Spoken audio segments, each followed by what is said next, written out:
नमस्कार।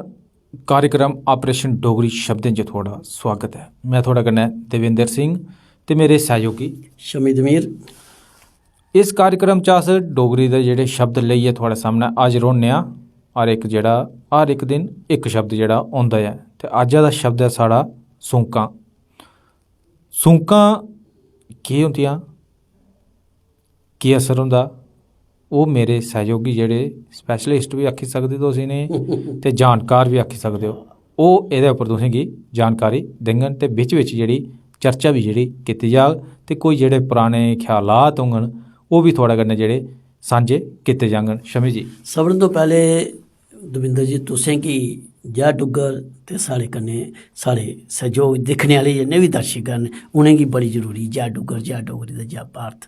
जियां साढ़े प्रोग्राम च गल्ल आंदे हैं कि ऑपरेशन डोगरी शब्दें दा इक मसाहारा होंदा है, लौह्का हारा होंदा है, एवें इ'यां ते लंगर होंदा है कि तुसें आखेआ ते में दस्सी दित्ता, इन्ने च भी गल्ल मुक्की जंदी है। पर जियां असें तुसें गी गलाया हा कि मेरे केईं सहयोगी दोस्त मिलदे ते ओह् मिगी आखदे यार असें अपने बच्चे गी ना एह् तुं'दा प्रोग्राम बड़ा जरूर दस्सने आं। हून जेकर ओह् इस करियै दसदे न कि अस थोह्ड़ी एह्दे च गल्लां बातां करिए कि ओह् गल्ल जेह्ड़े ओह् गल्ल भाई मतलब ते शून्य कन्नै गै शुरू होंदा, शून्य कन्नै गै खत्म होई जंदा।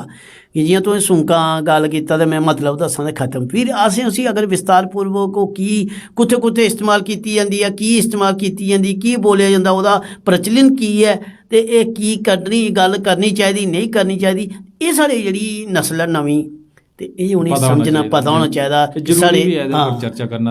साढ़े जेह्ड़े डोगरी शब्द न ओह् देखो केईं बारी केह् होंदा कि अस खुशी आह्ली जगह उप्पर नेहा शब्द बोली दिन्ने जेह्ड़ा असें नेईं बोलना चाहिदा कि असें नॉलेज नहीं होंदी है ते गम आह्ली जगह असें ओह्कड़े शब्द इस्तेमाल करी दिन्ने आं। इस करियै आखदे कि शब्दें दे उप्पर थोआड़ी पकड़ जरूर होनी चाहिदी है और शब्दें दा मतलब पता होना चाहिदा। मतलब एह् कि शब्द कुल्ले ते कि'यां ते की इस्तेमाल कीता जंदा है। हून अज्जा दा शब्द तुसें बड़ा उ'आं दिक्खेआ जाए ते अच्छा नहीं है ते इ'यां सोचेआ जाए एज ए प्रोग्राम करने आस्ते ते बहुत बधिया शब्द अज्ज तुसें दविंदर जी चुनेआ है। सूंकां गलांदे न कि सूंकां कुसै दियां लैनियां नहीं चाहिदियां ते ना कुसै दी देनियां चाहिदियां। सूंकां दुश्मन की भी नहीं देओ ते एह् इक साढ़ा खुआन है डोगरे दा कि वह केह् सूंका देआ दा तूं, कैसी देआ दा सूंका, होई गेआ जेह्ड़ा होई गेआ, की सूंक सुट्टना की सूंक सुट्टना। दिक्खो सूं कदें भी तुस नोट करो एह् सूं दी जेह्ड़ी ऐ बड़ी खतरनाक जेह्ड़ा एह्दा शब्द है। एह् साढ़े अस उ'नें देवते आखने आं, नाग देवता ओह् भी सूं मारदे नी तो ओह् बड़ी खतरनाक होंदी, पता लग्गी जंदा। ओह् सामने आइयै करदे न। एह् जेह्ड़े तुसें शब्द कड्ढेआ दविंदर जी, एह् सूंक होंदी है कि आखदे न कुसै गी बोलिए नहीं पर मनै च जेह्ड़ी असी कुसै गी बददुआ देनी जां बड़ी बड्डी उसी बदसीस देनी, एह् सूंक जेह्ड़ी होंदी ऐ इसी आखदे सूंकां।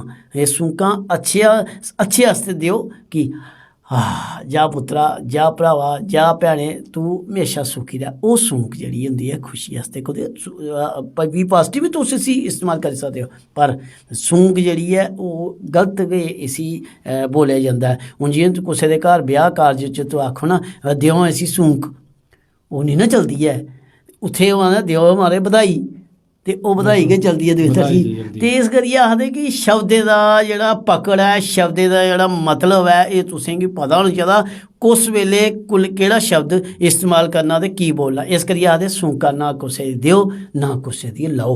लैने दा मतलब एह् होंदा कुसै दा मन नेईं तरसाओ, मनै गी नेईं तड़फाओ ते ओह् सूंक। फिर केईं बारी सूंक केह् आखदे न कि जेह्दे पल्ले बेचारा जेह्ड़ा कक्ख नहीं करी सकदा, जेल्लै तुस उसी गलत नजायज़ करगे ना, केईं बारी केह् होंदा कि दिक्खो दविंदर जी जेह्ड़ा तगड़ा होंदा ना ओह् म्हातल बंदे गी ना बड़ा कुछ इ'यां आखदा रौंह्दा, पर ओह्दे कोल इक्को हथियार होंदा है, केह्ड़ा? सूंक। ओह् जेह्ड़ी ऐ ओह्दा कोई तोड़ नहीं होंदा है। बिल्कुल, जेह्ड़ी सूंक दा मतलब है इक किस्म दी बददुआ थोड़ा अलग आई जंदा, लेकिन ओह्दे कोल ज्यादा ओह् बोली होई जंदी ना, एह् मनै कन्नै जेह्ड़ी दित्ती जंदी ना, एह् नहीं होंदा। एह् कुसै गी जियां तुस कुसै गी परेशान करना, जानी बुझियै परेशान करना ते ओह् मुकाबला नहीं करी सकदा ते ओह् परेशान होइयै ओह् कम्म करै, नुहाड़े शा नेईं होऐ ते आखर च ओह् कम्म करने शा रेही बी जा ते ओह् इक परेशान होई जंदा फ्ही ओह् जेह्ड़ा नुहाड़े दिलै च जे किश होंदा इ'यां मनै च गै सोचदा ओह् इक सूंक जेह्ड़ी अगले बंदे गी लगदी ऐ जेह्ड़ा उसगी परेशान करदा ऐ ते एह् सूंक जेह्ड़ी केइयें गी लेइयै बी बेही जंदी ऐ। इ'यां बी आखेआ जंदा ना उन्नै इक लम्मी सूंक सुट्टी ते ओह् टुरी पेआ मतलब उत्थां चली पेआ। हाँ ओह् फिर ओह्दी ओह् केईं बारी सोचदे ना बंदे यार ऐसा केह् कीता तुसें एह्दे कन्नै बड़ी सूंक सुट्टी यार उन्नै। हां ते चुपचाप जेह्ड़ा चली गेआ इत्थां। दविंदर जी साढ़े केईं दर्शक दिक्खा दे होङन कि बासियां बड़ियां आ दियां पर टैम बी ते दिक्खो ना 8:30 होई गेदा ऐ। बिल्कुल हैं ते फिर केह् स्याले दा टाइम ऐ। स्याले दा टाइम 8:30 बड़ी बड्डी गल्ल होंदी ऐ पर साढ़े दर्शक साढ़े कन्नै जुड़े रौंह्दे न ते असेंगी अच्छा लगदा ऐ। दर्शक एह् सारा प्रोग्राम गै दर्शक तक होंदा ऐ कि दर्शक असेंगी 10 बजे तक अगर बर्दाश्त करगे ते अस 10 बजे तक बी दर्शकें कन्नै रौंह्दे आं। पर केह् करचै मजबूरियां न समें दी बड़ी नज़ाकत ऐ की जे दिक्खने आह्लें गी भी समें चाहिदा ते अस लोग जेह्ड़े अपने दर्शकें कन्नै मिलने आं असेंगी बी समें चाहिदा। ते हून समां बी होआ करदा ऐ ते हून मिगी ते मेरे सैहयोगी होरें गी देओ इजाजत। कल कोई नमां शब्द लेइयै थुआढ़े सामनै फ्ही हाजर होगे। जय डुग्गर जय डोगरी जय भारत।